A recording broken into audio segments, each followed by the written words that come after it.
Supreme কোর্টের সামনে থেকে সংগ্রামী যৌথ মঞ্চের পক্ষ থেকে আপনাদের সামনে সকলকে স্বাগত জানাচ্ছি। দীর্ঘ 2.5 বছর আমরা রাস্তার আন্দোলনটাকে লড়াই চালিয়ে গেছি। আদালতের লড়াইটা আমরা অন্য সংগঠন যারা আছেন তাদের ভরসাতেই ছেড়ে রেখেছিলাম। রাস্তার আন্দোলনে যত কিছু পদ্ধতি নেওয়ার, যত কিছুভাবে করার, সমস্ত কিছু করেছি। সংগ্রামী যৌথ মঞ্চ তার লড়াইয়ের জয়ও দেখিয়েছে, কর্মচারী ঐক্য প্রতিষ্ঠা হয়েছে।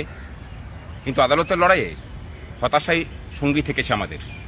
2.5 বছর ধরে 14টা শুনানি হয়নি এবং প্রায় 4 মাস 5 মাস পরে ডেট পড়েছে।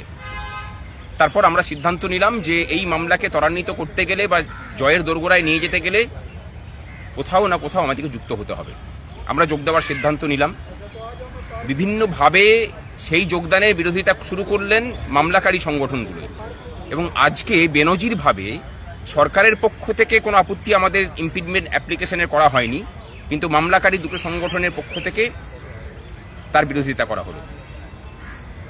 কিন্তু ন্যায়ের লড়াই লড়তে গেলে আইন যে সাথে থাকে সেটা প্রমাণ হলো।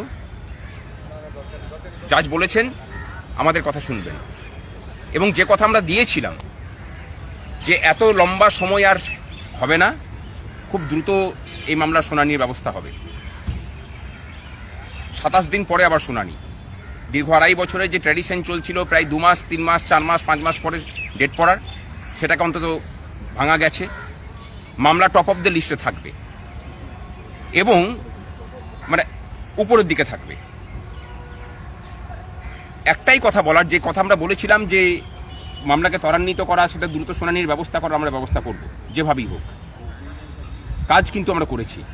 আর পরের দিন আমাদের আইনজীবীদের যে প্যানেল থাকবে আপনাদের সহযোগিতায়, সেখানে সর্বশক্তি নিয়োগের বিষয়টাই পরিলক্ষিত হবে। অপেক্ষা করুন।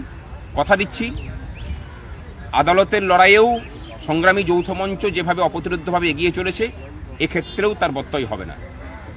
এই মামলাতেও কর্মচারী পক্ষ জিতবে।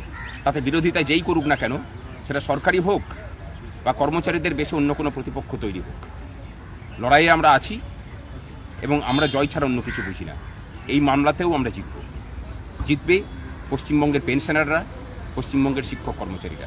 ভালো থাকবেন সকলে, সাথে থাকুন, দেখা হচ্ছে।